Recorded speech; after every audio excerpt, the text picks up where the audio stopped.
I also see quite a few of those ending up in the workforce and succeeding, doing really great, doing really well, right? Because they're the people that are showing up and doing the extra credit and working the long hours and excelling. But if you haven't, like I'm speaking about myself at this point, if you haven't learned somewhere along the way how to set boundaries for yourself in that realm of in essence, there's a lot of this defining your success or defining your worth by your productivity. Mm-hmm. If you're in that category, if you haven't learned how to set boundaries along the way, or even how to tell within yourself when you've hit capacity, you oftentimes will just find yourself dropping right into burnout, because the reward for good work in the professional realm is more work. Welcome to the Sober Edge podcast, inspiration for alcohol-free living. I'm your host, Terry Patterson, functional nutritionist and This Naked Mind senior coach. The Sober Edge is a place to explore the infinite possibilities on the other side of drinking. In a culture soaked in booze, discover the wonder and joy of taking a different path. Meet real people living lives of purpose and passion, learn the truth behind the alcohol myths, and get ready to be motivated, inspired, and astounded by what is possible with the Sober Edge. Well, hey, everyone, it's Terry back with another edition of the Sober Edge podcast, and I'm delighted to introduce you to a friend and colleague and a fellow This Naked Mind coach, Jamie Phillips. So welcome to the podcast, Jamie. Thanks, Terry. I'm so excited to be here today. We have been having so much fun chatting. I said, we better hit record because we were getting passionate and laughing and comparing stories. And one of the things that I can tell already is that you have a gentle and feisty nature. Tell us how that serves you in this journey you've been on. Oh, that makes me so happy to hear you say that, Terry. Thank you so much. That's sort of how I think of myself, like this. It's that radical self-love piece, like rebellious self-love. It's all about kindness and self-kindness. And that's what pulled me through this process. That's why I decided to become a coach, was because my whole life has changed. It sounds like such a simple thing in evaluating your relationship with alcohol. It sounds like this isolated concept, but ultimately it led me to an entirely different life where I see myself as a different kind of person. And I have renewed access to hope and inspiration. And I just want to gift that to everyone else. And it's rebellious because we live in a society where, you talk about it, that we have this alcohol-soaked society. It's everywhere. The marketing, the advertising, it's part of our rituals. It's part of, weddings and funerals. It's everywhere. And so it takes some rebellious courage to step out of that tidal wave of, sort of culturally encouraged drinking. It takes courage. It does. And I'm so glad that you are stepping out in courage. So you said two things there. One, I have a new friend that I've been spending some time with, and she said, it's not just that alcohol is socially accepted, it's socially expected. Exactly. And that's exactly what you're talking about. And it's so true that we forget. It's not just like, yeah, I don't mind if you, eat a gummy, which it might be accepted now that there's a lot of states where cannabis is a thing and it's legal, but it's expected. Like nobody really expects us to go to a party and ingest THC, but they definitely expect us to go to a party and drink ethanol. And so it's really fascinating. And I love this idea of this is a rebellious act. You also said something that I think is really powerful too. I've never heard it said this way, Jamie. You said, it's given me renewed access to hope and inspiration. And I think what's so powerful about that phrase is the idea that it's renewed. Because this journey is so interesting because it's not like we're a completely different person, and yet we're a completely different person. And Right. so much changes. But what really happens is we kind of get back to the essence. And so that renewed access seems very accurate. I love that phrase. Yeah, I completely agree. There are certainly new skills and new information and, all of the science that has really been so impactful for me, understanding the science of what alcohol does in the body and mind, the neuroscience behind habit change. There's certainly a lot of information that I needed to pick up along the way in my own journey. But ultimately, at the end of the day, it was about just returning back to myself, getting back to that inner sense, that deep sense of inner trust and inner knowing, reconnecting with my intuition, really. I talk about that a lot. In fact, on a coaching call today, I was sharing one thing that I've noticed almost universally is that when we are drinking and over drinking, we lose that connection with our intuition because our no doesn't mean no and our yes doesn't mean yes. And we get tangled up in wondering, well, what do I really think? And how do I really feel? And what are my values? And it's such a beautiful journey to start to explore this side of us that has been kind of tamped down by alcohol. 100%. And tamped down is a really accurate way to put it. I mean, I think, you know, back when I was drinking, I was a daily drinker, and drinking was my favorite thing. I loved it. My whole life was centered around drinking. But back when I was drinking, it was over time, over the years, I knew I probably would have said to you back then, like, yeah, you can't numb the good or you can't numb the bad without numbing the good. I'm sure that was something that I was aware of, but that's really ultimately what I experienced. That's so common too when I'm working with my clients. It's like you get to this place where you feel so distanced from yourself because that process of numbing, it really has put up walls between you and your deeper knowing, you and your intuition. There was something that I wrote down in one of my early journal entries. It was like this big epiphany of mine along the way when I realized, I said something like, escape from self creates a lack of self. And that's really what it felt like back then. I didn't know who I was without drinking. I didn't know what I wanted to do or what I even liked to do. I couldn't imagine my life without booze because it was so front and center at that point. Mm.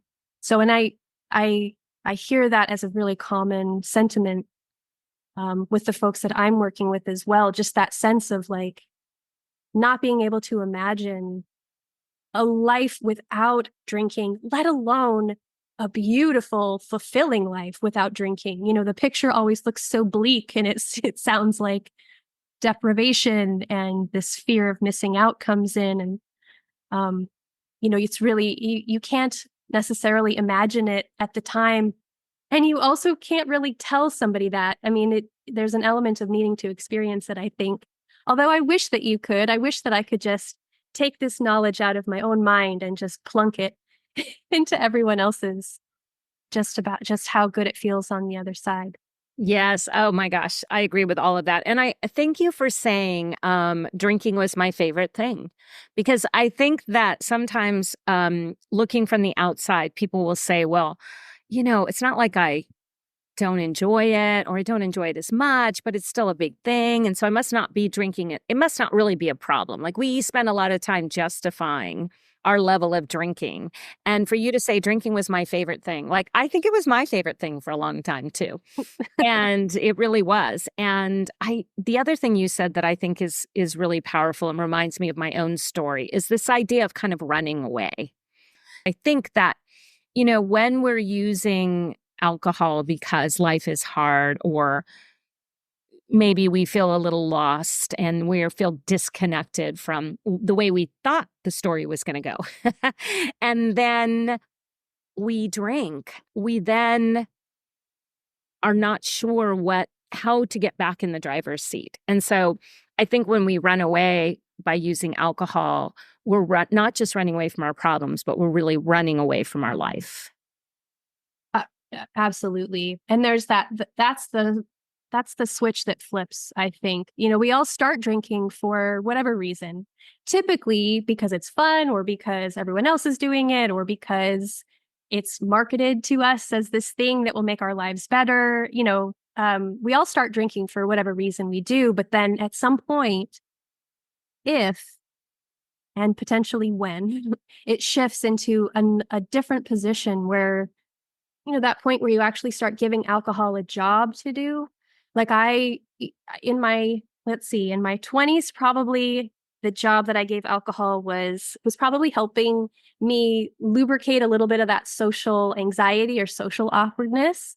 And, of course, it's a part of your 20s. Like, that's another societal piece, is that it's just assumed when you turn 21 that you're going to head to the bars. That was also a point in my life where I came out as gay. And so that's so many queer spaces are bars. Like, there's a big nightlife kind of socializing element to that. And so while I was finding my people and all this acceptance in the world of alcohol and drinking and dancing and all kinds of other fun things. But, it was an element of connection. Yeah. And then, I think in my 30s and 40s, as my career was progressing and as life was progressing, that's when I started to drink to help with stress or to cope with a hard day or a hard situation. And, there was a seriously traumatic event that happened in that time span too, where, I definitely can look back in hindsight, of course, because hindsight is 2020. But I can definitely look back and see those little turning points where I layered on, a new job or another deeper layer of purpose behind what I thought alcohol was giving to me. So yeah, I think that we can see those little turning points in hindsight, but it happens so slowly that you don't really notice it when it's happening until you start to hear that little inner voice that starts to tell you, like, I think maybe something has shifted. The balance has shifted. Yes. And that, again, is so similar to my own story. It took a long time. And then I realized I was miserable drinking. And I thought I would be miserable not drinking. Thank goodness I was willing to try being miserable not drinking. Right. But you have a really great and special niche that you offer to clients. And there's a couple of things that have been, a couple stories associated with this that you were talking about earlier, Jamie. So will you tell us a little bit about what led you to become kind of this burnout coach? Yeah, thanks, Terry. I really, so I'm out here. I'm an alcohol freedom mindset coach, and I'm coaching people around alcohol. But ultimately, it's the story of burnout repair, burnout recovery, even prevention. I was the two are so deeply linked, and so I was burned out and exhausted in my life before the pandemic hit. And then the pandemic hit, and oh man, just my stress and anxiety just went through the roof. And like I said, drinking was my favorite thing. It was also my main tool to cope at that point. And so, I mean, I was stressed and fearful. The pandemic was so scary for so many reasons. I considered myself lucky because so many people lost their job during the pandemic. And I considered myself lucky because I had one of those jobs that, quote unquote, pivoted to a virtual model and went from working in an office to working from the living room on this, ergonomically incorrect situation in the corner for a number of years. And so, yeah, that just pushed me past a number of different edges, both in burnout, exhaustion, and with drinking. And, I consider myself a kind-hearted human. I consider myself an activist, to be honest. I really want to work to make the world a better place. But I had been pushed so far into burnout, and my drinking was like, that combination is like a 1-2 punch. What I know about alcohol now, the science of what alcohol actually does in your body and mind, it was causing more stress in my body. And the combination of those things, it was just dragging me down into what I now know it was legitimate depression. Mhm. And I'd never felt that before in my life, and I didn't really know. I mean, I was lucky enough to have not experienced that before in my life. But I was in such a dark place. I lost access to hope. I lost access to optimism, and the problems of the world felt so big. Everything just felt too big. I didn't know how to fix it. I didn't know where to start. And like I said, I didn't even really have access to hope anymore. And so that's what I want to do. That's what I want to help other people to do. I want to reach out and lift up those beautiful, kind-hearted humans out there that are just burned out and hiding under the covers because the world is too dark, or because the news is horrible, or just because their day-to-day life is so overwhelming. I want to let those people know that there is hope, that it doesn't have to feel like that. That again, it sounds like such a simple and such a complex change to make, to pull alcohol out of the situation for just at least long enough to let your system reset, your hedonic threshold. There's a chemical chain reaction that alcohol kicks off in your body and mind, that if you can do the work to take a break from that coping mechanism long enough to let your body come back to its natural, like its factory settings, Mm-hmm. you will then have the clarity of mind and a lightness to you, a lightness to life that you don't have access to when you've got alcohol rolling around in there. And I know you talk about this too, Terry. It's not so much about just not drinking and using willpower and gritting your teeth and it's about learning how to drink less naturally, learning how to tap into your own mindset and your own needs, to learn those little tools about nervous system regulation and just giving yourself permission to rest when you need to rest, all those little moments of self-care that so it's not just about taking away your coping mechanism and leaving you stranded in a life that you're still desperately trying to cope with. You have to learn how to prop yourself up. You have to replace it with other really nurturing things. And that's the process of healing. And ultimately, once you get to that place of healing, then you can do the work to look at your life, to reinvent your life, so that you don't just keep ending up in the same space of burnout, the same space of overwhelm. You can you can start making actual change to move your life in a different direction. Yeah, thank you for that. It's so important to understand that it might seem scary, like I'm already in this dark place, and you're going to take away the one thing that gives me, a break. But as you mentioned so beautifully and eloquently, that this is a place of layering in the support that you need.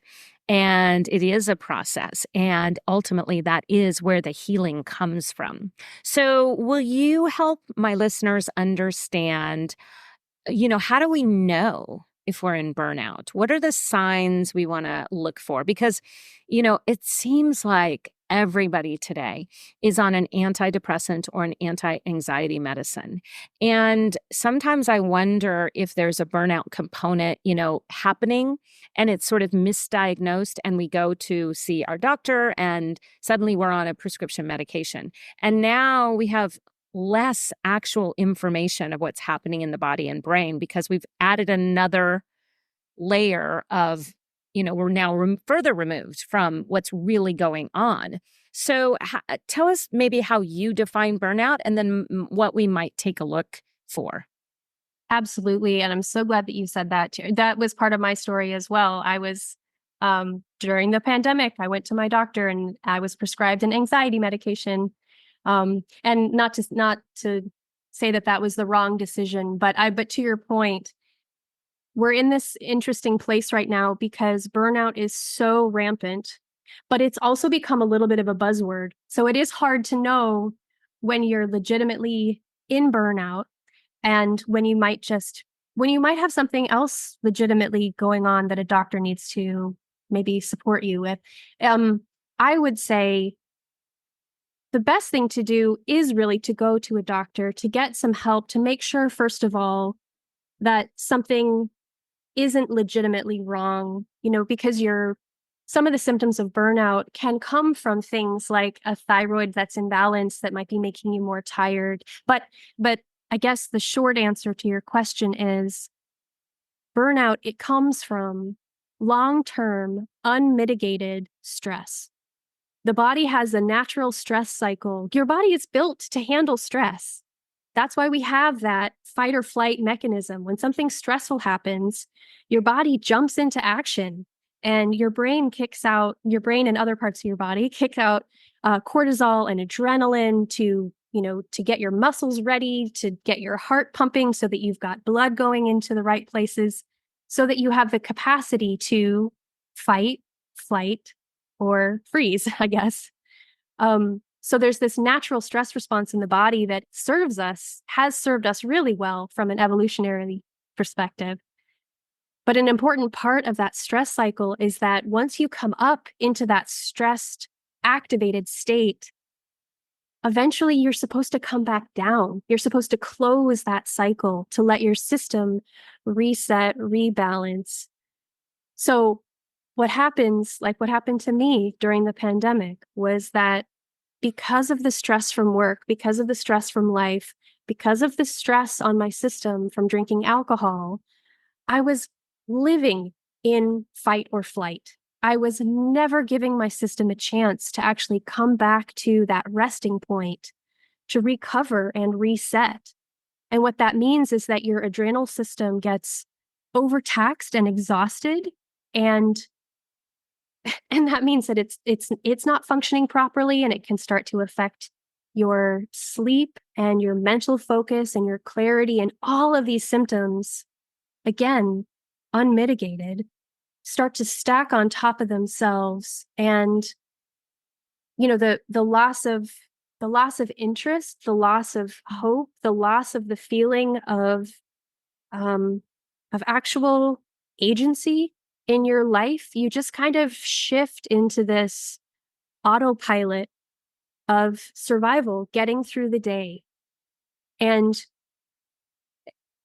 another component for me was that I knew I had these tools in my life that I used to use for mental and physical health. I was still exercising. I was trying to do yoga. I was dabbling in breath work and all of my go-to tactics for health, for maintaining my health, they just weren't working anymore. Nothing was working. I felt like I was just spiraling deeper and deeper into that place of exhaustion and hopelessness.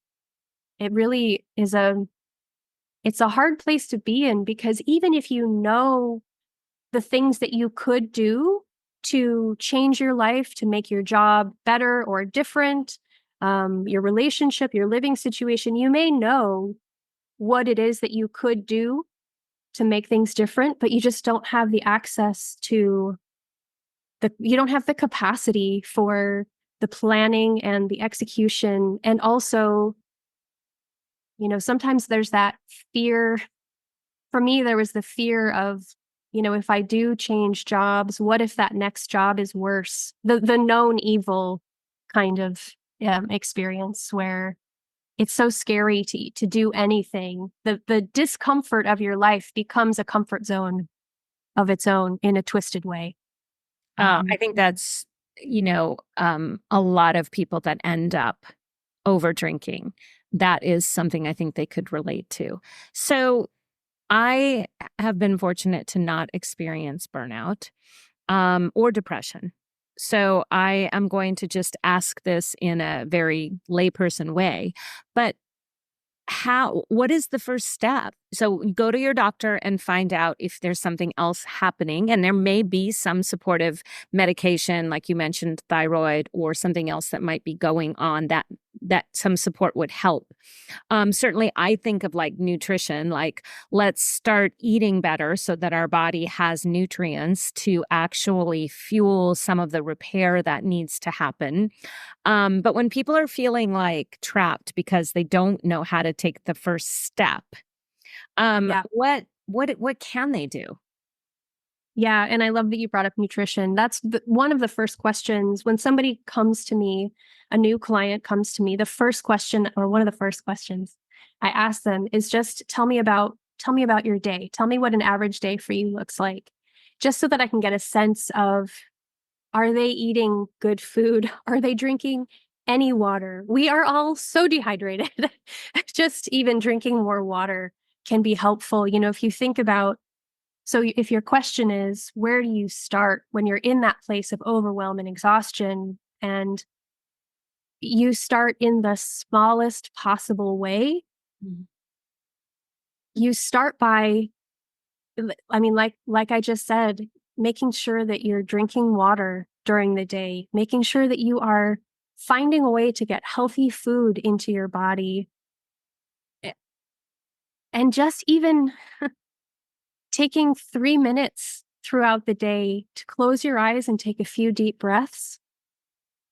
It's that nervous system component. It's starting to understand. It's that stress cycle. It's like learning how to give your physical body those cues of safety, especially if you're at work, especially if you're sitting at a desk and firing off emails with all kinds of notifications pinging from every angle and your phone's going off. And, there's so much multitasking. There's so much frantic activity in our day-to-day lives that's just become normal to us now. But from a physiological standpoint, it's not normal. It's just this constant activation and constant stress on our system. So it can sound a little bit cheesy. I probably would have rolled my eyes at you back in the beginning of my journey, if you had told me to take a deep breath in between every email. But no joke, it's those little micro moments of rest and self-care and anything you can do to signal to your body that you are safe in this moment. Even if the big picture of your life is unclear, even if there are so many things that you wish could be different. I mean, really, if we take a moment right now and I cue into the feeling of my feet on the floor and the weight of my body in this chair, I mean, I just felt my whole body relax. I was tilted forward talking to you because I'm so excited. But even just the reminding myself to tap back into my body helped me just sort of relax a little bit. And so it doesn't sound like much. And again, it can sound a little bit cheesy, but that's where you start. those little micro moments of peace and calm. And if it's possible, the practice of taking one thing off your to-do list can feel really good. I have clients that are like slaves to their to-do list. Yeah. It's one of the hardest things is to get them to evaluate, like, what can I take off, or can I? And here I actually literally had one client who had like 27 things on her list, and she would complete like 6, and then she would transfer the 20 over to the next day and add at least 6 more. And I was, we worked really hard for her to be able to, limit the number of things on the list, and really, thinking about what she was doing to her brain and her stress response when she saw that list every day. And Yes. it's kind of amazing. So I'm curious, do you find like there's a certain demographic that seems more prone to burnout? But potentially, I would say, I mean, a quick answer is that, you know, gender specifics or gender nuance included. I feel like women and people that are just sort of naturally caretakers tend to find themselves in burnout more often. Also, from a professional, like a career standpoint, I call them my A students. The A students out there who were really good in school, who got a lot of value and worth and pride in themselves from being good students. Those folks, I also see quite a few of those ending up in the workforce and succeeding, doing really great, doing really well, right? Because they're the people that are showing up and doing the extra credit and working the long hours and excelling. But if you haven't, like I'm speaking about myself at this point, if you haven't learned somewhere along the way how to set boundaries for yourself in that realm of in essence, there's a lot of this defining your success or defining your worth by your productivity.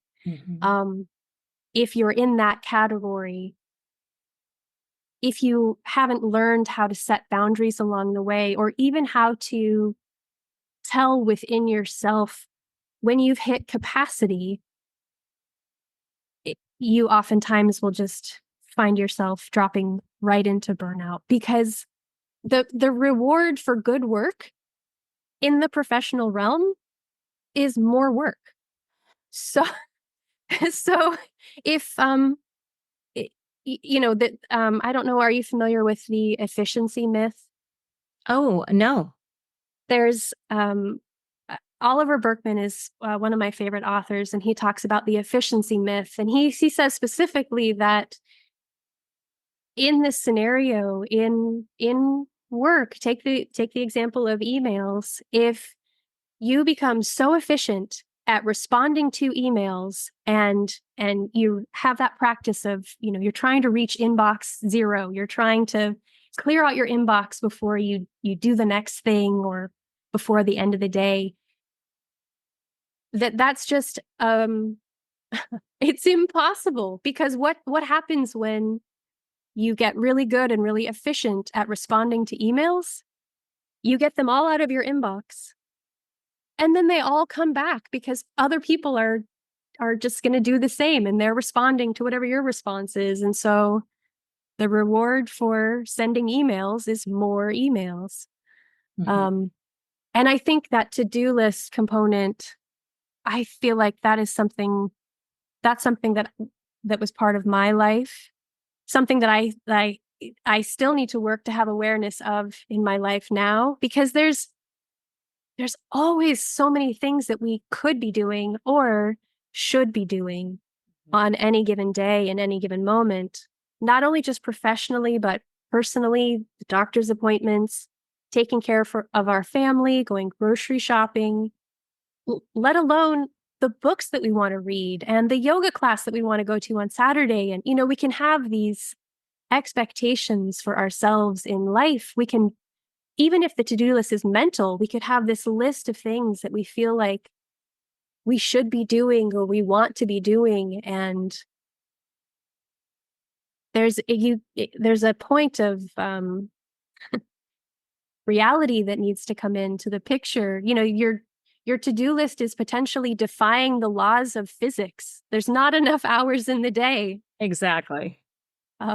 So getting to that point of really looking at your to-do list and evaluating, like you said, not only just the emotional impact staring at this list of 30 things is having on me, but ultimately, what can I do today? What should I do today? And in between there, how can I rest? Yes. I love that idea of rest because, I feel like as a culture, we're getting a little bit more aware of the importance of sleep. But I think we still do not a good enough job around rest. And I love what you talked about, like these micro moments of, taking a short break and allowing ourselves to recover and build in that capacity. So I'm curious from your own story, what was the first thing that you did to start of working your way out of this? Was it addressing the alcohol piece, or was there something else that needed to happen first? For me, it was addressing alcohol, and like we've already talked about, it wasn't the act of just taking alcohol out of the picture. It was that work of understanding, tapping into curiosity and looking at, okay, why am I drinking? What am I looking for here? And starting to understand, I went down all kinds of rabbit holes of learning and exploration of the neuroscience of how our mind works and how habits are formed. And it was once I started understanding the mechanisms behind this automatic autopilot behavior that I was just sort of watching myself. Every day was like Groundhog's Day. It was like just doing the same thing. And I was really just trying to get through the day. Mm-hmm. And so the process of learning why I was drinking and then slowly starting to take that out of the forefront, of moving alcohol to the background and trying to push other things to the forefront, like these practices of self-care and self-awareness. Really, it was by starting to build that space in between the thought or the trigger of, I normally pour myself a glass of wine after work, getting a little bit of space in between the action of opening that bottle and just spending a little bit of time in that space in between to understand, why am I doing this right now? What am I really looking for? And then experimenting to try to do other things instead to get more room to grow that self-awareness piece. Because, like we said in the beginning, there was that distancing from myself that had happened so slowly and so insidiously that it was almost like this process of getting to know myself again. What am I actually doing? And what do I need? Answering that question, what do I need right now? It was surprisingly difficult to answer in the beginning. Oh, yeah, I think that's true. We become so detached from our actual needs because we're numb. We're carrying this excess stress around. Maybe we're not nourished. Maybe we're dehydrated, so our brain's not firing on all cylinders. And so, I love that there's a few simple things we can do to get started. Give us some hopefulness around the amount of time it takes because, letting go of alcohol takes as long as it takes, but you also layer in kind of this burnout place. And we're going to start a little slower because the last thing you want to do is with someone who's experiencing burnout is give them, more things that are going to potentially overwhelm them and throw them off course. So tell us kind of like, how long does this process work? For someone listening in thinking, I can't even imagine, like, I don't have 10 years to devote to this. Yeah. Oh my gosh. I love that question so much.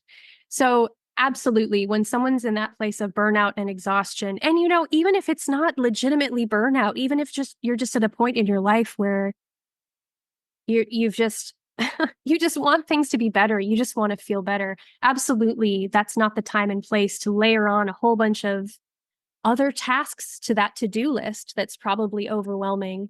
That's why in this work with burnout, this course that I've built, I have a 6-week reset course that I've built. It doesn't start with stepping away from alcohol. It starts with learning about that self-care and tapping into that awareness piece and finding those micro moments of rest. And you don't have to change anything to start with. It's just about showing up and learning a few new things every day, getting a few new tips to try. And then honestly, the reason that I'm coaching around burnout and alcohol combined is because doing this work of turning to look at alcohol, yes, but essentially it's just whatever you're using to cope, turning to look at your coping mechanism to understand why it is, the underlying layers of why it is that you're turning to this substance to feel better or to find escape or to push pause or, to get relief, whatever those things are for you in that moment.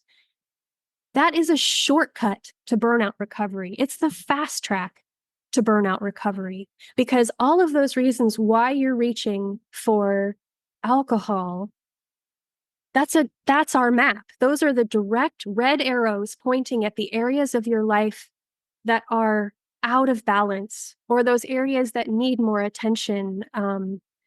So it's just incredible to me how fast you can start to feel better.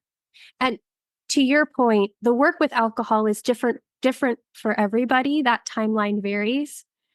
But I will say for me, when I started doing this work and building the awareness and getting curious and all of those things, I was drinking less naturally just by learning this information. I was drinking, I think, by almost half within the first month. Yeah. And then by the end of 3 months for me, my whole life was different.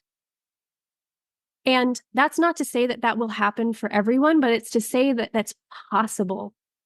And I mean, I went from being a daily drinker in full-on burnout to deciding that I wanted to be alcohol-free, considering becoming a coach, feeling rejuvenated and hopeful and inspired and energized in a span of 3 months. Wow. Yeah, thank you for that because that really is inspiring. And we need that sense of inspiration and hope when we're in it because it can feel very challenging to imagine a better place. And so I love that you have a 6-week course that walks people through this. Tell us a little bit more about it. Thanks, Terry. So my 6-week course is called The Revolutionary Reset. And it really is. I have distilled down the biggest, it's like my biggest hits list. All of the key points, all of the biggest epiphanies that I had, all of the lessons, the little bits of science that I've mentioned, the tips and the tricks for finding those moments of self-care, understanding more about your body and the nervous system. I've just planned out this map of little bite-size micro learnings. The course videos are 5 or 6 minutes a piece. So they work into your busy schedule and you can slot them in whenever you have time. There's journaling prompts to anchor and amplify your own experience and your reflection and to build that awareness that I keep talking about.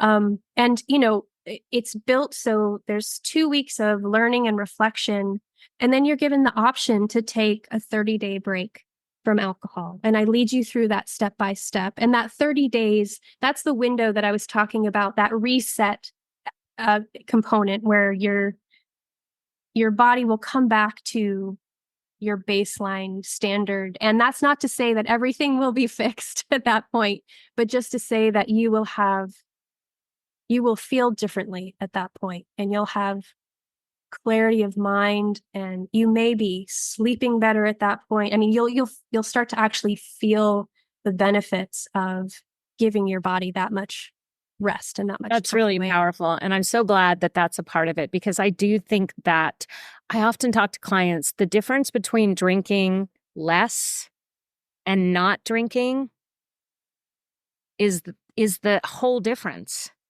Yeah. And we often think that, we're sold this bill of goods that if we could just be a quote unquote normal drinker, or we could moderate, we could have our cake and eat it too. And the reality is we don't get to do that because alcohol is addictive and it's toxic. And so particularly if you're struggling with stress, particularly if you're struggling with some mental bandwidth, that capacity that we talked about, getting alcohol out of the way for at least 30 days is really going to, exactly what you said there, Jamie, it's really going to help us see what else is going on. It's going to help us reach that baseline where it's amazing how much more capacity we have, how much more clarity we have, how much more hope, exactly what you've been saying this whole time. So I think that's such a important part of your 6-week program. So I'm so glad it's set up that way. I think that you and I both trained under Annie Grace, and I think that the This Naked Mind methodology is amazing.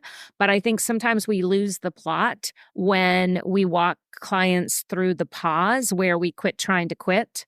And I understand that it's not all behavior. I myself believe that behavior really comes last. We have to work on these underlying thoughts. However, we also need to stop ingesting a toxic poison that's creating a muddied atmosphere where we can't see how to move forward.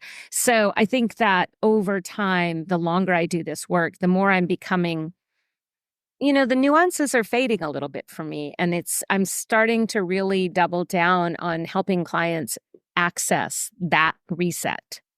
Yeah.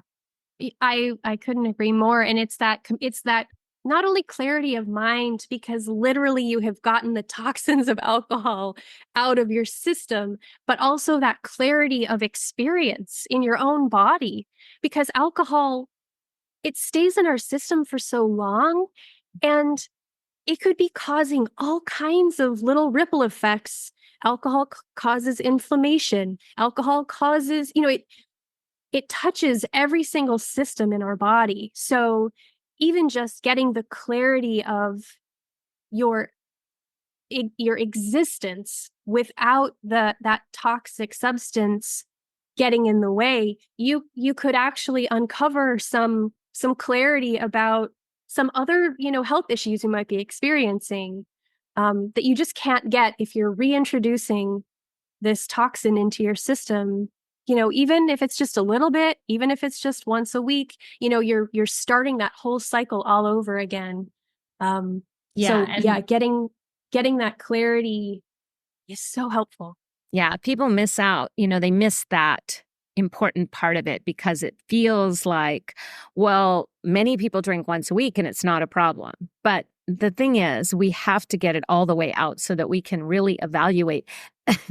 I think the other really important part is that if we're using it as a tool, we're not going to be as open to new tools. And we're not going to be as open to sitting in the discomfort if we've got that easy button of alcohol that's just going to give us that quick, brain boost where we just suddenly are somewhere else. And so we have to learn to build in tools that are much healthier than alcohol.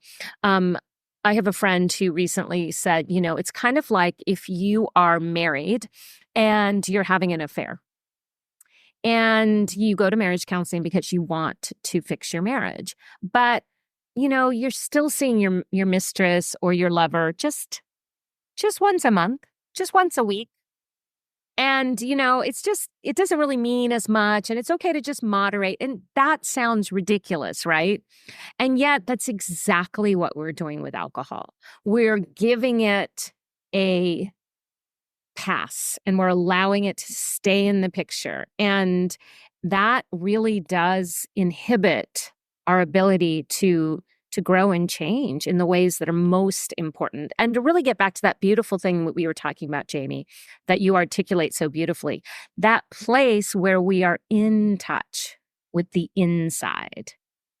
Yeah, that's such a great analogy. And it's so true because, again, going back to the science of what alcohol does in your body, now that I know what I know about alcohol, it hacks into those natural systems that we have in our body and mind, and it just puts itself at the top of the list. It because the spike of dopamine that we get from alcohol is so high, so unnaturally high, compared to all of the other things in our life that actually bring us joy and pleasure.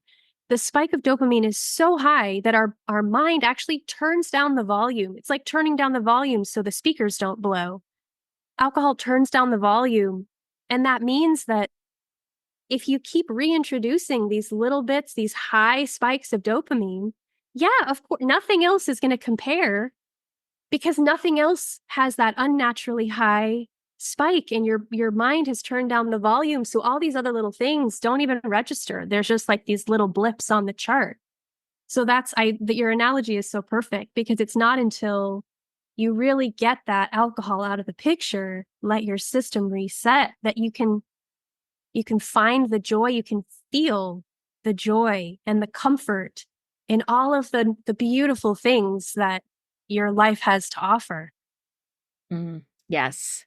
Yes. Well, we have covered a lot, and I'm so happy that we had this conversation. And I think that, this topic of burnout needs to continue to be highlighted, and the connection of alcohol and burnout is really a powerful one. So again, I'm really glad you're doing this work. In addition to having your own private coaching and your revolutionary reset offer, you also have a group program. Can you tell us just a bit about that and where people can find you? I do. Thank you. So in addition to my one-on-one clients and small group coaching opportunities, I run a beautiful community space with a couple of other amazing TNM certified coaches for people along all parts of their journey with alcohol, folks that are at the very beginning and just sort of exploring, all the way to the folks that have decided they're ready to live a beautiful alcohol-free life, and they're working on the different layers that come after you get alcohol out of the picture and you have access to all these other levels of learning.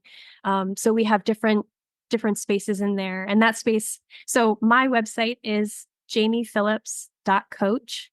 And my foundational program that has all this science that I've been talking about is revolutionaryreset.com. And then my community space is purepotentialaf.com. So lots of ways to find me. My website is best. And, I love talking about this stuff clearly. And I would love to answer anyone's questions. Yes. Well, I hope people do get in touch with you, because I think there is having the support of someone who's been in burnout and has come out the other side is really powerful, because it's really hard. Like I mentioned, I understand the mechanics of it. And of course, I have a lot of tools and strategies for someone, but it's not the same as having lived this experience. So we're really grateful that you're on the other side and that you're now able to do this work from a place of capacity and fluidity that allows you to show up and support others on this journey. So, Jamie, thank you so much for being on the Sober Edge podcast today. Terry, thank you so much. It's been my absolute pleasure. I want to thank you for tuning in to the Sober Edge podcast. This is a place for important conversations and a safe place to question everything you thought you knew about drinking. If you're looking for your sober edge, I want to invite you to connect with me at thesobernutritionist.com, where you can grab my free resource, Becoming More, a guide to loving your sober life. And I would be so grateful if you enjoyed this podcast, if you would leave a rating and review, as it will help more people find their sober edge.